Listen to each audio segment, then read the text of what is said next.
अस्सलाम वालेकुम students, hope you are doing well. Accounting circle के चैनल के ऊपर खुशामदीद। स्टूडेंट, जैसा कि आपको मालूम है कि हमारा सीवीपी एनालिसिस का चैप्टर चल रहा था और आज हमारा उसका 11th लेक्चर है। और इस लेक्चर के अंदर जो बुक हम यूज़ कर रहे थे मैनेजेरियल अकाउंटिंग की, उसका चैप्टर 5 का यानी कि सीवीपी एनालिसिस का क्वेश्चन या एक्सरसाइज 5.10 सॉल्व करेंगे, जिसके अंदर हम बताएंगे कि compute the break even point for the multi product company.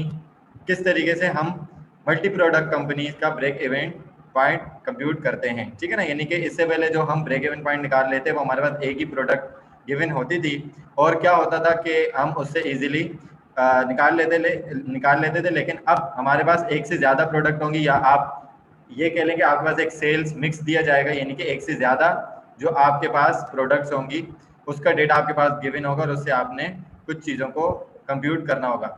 तो कह रहे हैं कि लूसिडो प्रोडक्ट्स मार्केट 2 कंप्यूटर गेम, ठीक है ना। 2 कंप्यूटर गेम जो है वो मार्केट कर रहे हैं। एक का नाम है क्लेम जंपर और दूसरे का नाम है मेकओवर। और आपके पास कंट्रीब्यूशन फॉर्मेट इनकम स्टेटमेंट दोनों की दी हुई है रिसेंट मंथ की, दोनों गेम के लिए, क्लेम जंपर और मेकओवर, और दोनों का आपको प्लस करके टोटल भी दिया हुआ है। जो आप सेल्स कर रहे हैं क्लेम जंपर की वो 30,000 है और मेकओवर जो है वो 70,000 है, और टोटल दोनों का प्लस करें तो 1 लाख आ जाएगा। वेरिएबल एक्सपेंसेस आपके पास 20,000 है, माइनस किया तो आपका 10,000 इसका कंट्रीब्यूशन मार्जिन आ गया। इसका 50,000 वेरिएबल है, माइनस किया तो 20 इसका आ गया। तो इसकी टोटल वेरिएबल 20 प्लस 50 70 और इसका कंट्रीब्यूशन मार्जिन टोटल कंपनी का दोनों की प्रोडक्ट का प्लस करवा के आ गया 30,000। फिक्स एक्सपेंसेस जो कंपनी के हो रहे हैं वो 24,000 हो रहे हैं, माइनस किया तो एनओआई नेट ऑपरेटिंग इनकम $6,000 है। रिक्वायर्ड में आपको कह रहे हैं कि ओवरऑल कंट्रीब्यूशन मार्जिन आप रेशियो निकालें कंपनी के लिए। Okay, compute the overall break even point भी आप निकाल लें इन डॉलर सेल्स, ठीक है ना। Verify the overall break even point for the company by constructing a contribution format income statement showing the appropriate level of sale for the two product, ठीक है ना। आपने ओवरऑल ब्रेक इवन पॉइंट को basically जो company का निकाला है उसको वेरीफाई करना है एक new contribution format income statement बना के, और उस पर एप्रोप्रिएट लेवल की यानी कि ब्रेक इवन सेल शो करवा के दोनों प्रोडक्ट की आपने अपने ब्रेक इवन पॉइंट को वेरीफाई करना है। यानी कि आपका आंसर यानी कि NOI जो है वो 0 आना चाहिए। अगर 0 आ गया इट मींस कि आपने जो ब्रेक इवन पॉइंट निकाला है या और डॉलर सेल्स के अंदर ब्रेक इवन सेल्स निकाली है वो आपने सही निकाली है। तो आई होप कि आपको क्वेश्चन अच्छे तरीके से समझ में आ चुका होगा। अब चलते हैं इसके सॉल्यूशन की तरफ। सबसे पहले उसने बोला कि ओवरऑल कंट्रीब्यूशन मार्जिन निकालो। कंट्रीब्यूशन मार्जिन का फॉर्मूला आपको पता है, contribution margin divided by sales. तो ओवरऑल कंट्रीब्यूशन मार्जिन आ जाएगा एक का 20 10, और आपने क्या किया था कि टोटल जो निकालेंगे, ये दोबारा से मैं आपको डेटा दिखा देता हूँ। कंट्रीब्यूशन मार्जिन जो आपको बताया था 10 और 20 इज इक्वल टू 30, ठीक है जी। और दोनों की जो सेल्स थी वो 1 लाख थी, डिवाइड किया मल्टीप्लाई बाय 100, तो 30% इनका कंट्रीब्यूशन मार्जिन रेशियो आ गया। सेकंड में उसने बोला कि टोटल आपने ब्रेक इवन पॉइंट निकालना है डॉलर सेल्स के अंदर। तो ब्रेक इवन पॉइंट आप कैसे निकालते हैं, fix expenses by overall contribution margin ratio से, ठीक हो गया। अच्छा जी, टोटल फिक्स एक्सपेंसेस आपके पास 24,000 के थे, आपने 30% 0.3 से डिवाइड किया, जो डॉलर सेल्स आपके पास ब्रेक इवन की आ गई वो कितनी आ गई, $80,000 की आ गई, ठीक हो गया। अब ये दोनों काम तो आसान थे, फॉर्मूला लगाया।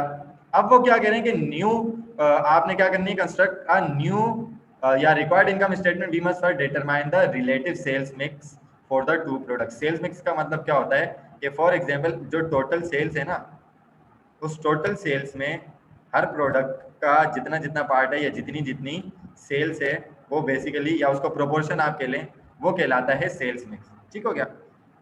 कैसे निकालेंगे, क्लेम जंपर की जो ओरिजिनल सेल्स थी वो 30,000 थी, मेकओवर की कितनी थी 70,000, टोटल कितनी हो रही थी 1 लाख। यानी कि टोटल की अगर हम परसेंटेज निकालें 1 लाख की तो 30% क्लेम जंपर बेच रहा है और मेकओवर कितने बेच रहा है 70%, ठीक है। Sales at break even, break even पे जो आपकी सेल्स हुई थी वो कितनी थी 80,000, अभी आपने ऊपर निकाली ये रही, ठीक है जी। 80,000 का आपने 70% लिया तो 56,000 की ब्रेक इवन सेल्स है मेकओवर की, और 30% आपने निकाला तो क्लेम जंपर की जो है ब्रेक इवन सेल्स है $24,000 की। तो ये ब्रेक इवन सेल्स हमारे पास आ गई टोटल के साथ, इसी से हमने बाकी काम करना है। तो क्लेम जंपर की सेल ब्रेक इवन की $24,000, इसकी 56,000, टोटल आ गई 80। वेरिएबल एक्सपेंसेस आपने 16,000 निकाला, कैसे निकाला, दोनों की कंप्यूटेशन नीचे दी हुई है। क्लेम जंपर का वेरिएबल एक्सपेंस आपने कैसे निकाला, 24,000 break even sales divided by जो 30,000 थी ओरिजिनल सेल्स, ठीक है, मल्टीप्लाई किया आपने 20,000 से, ठीक है जी, 20,000 क्या है ये देख लें, कंट्रीब्यूशन सॉरी कंट्रीब्यूशन मार्जिन नहीं, जो इनका वेरिएबल एक्सपेंस पिछला था, सिंगल था, ठीक है ना।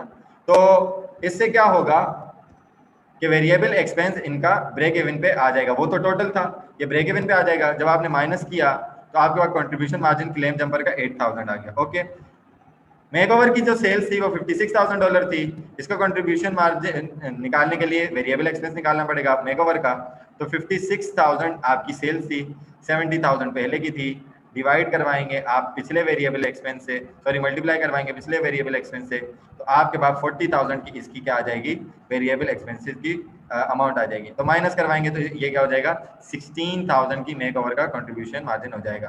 तो टोटल सेल्स 80 थी, 56,000 आपके पास वेरिएबल आ गया। ओके, उसके बाद आपने जब माइनस किया ये 8 और 16 को प्लस किया तो total contribution margin 8 break even 24,000 था। फिक्स एक्सपेंसेस आपके पास कितने थे, 24,000 थे, माइनस किया तो आंसर 0 आया। It means break even sales आपने बिल्कुल ठीक निकाली है और आपका आंसर भी वेरीफाई हो चुका है। आई होप कि ये क्वेश्चन आपको अच्छे तरीके से समझ में आ चुका होगा। अगर इसमें कोई भी चीज़ आपको कंफ्यूज करती है या कोई बात समझ में नहीं आती तो आप कमेंट सेक्शन में क्वेश्चन करके पूछ सकते हैं।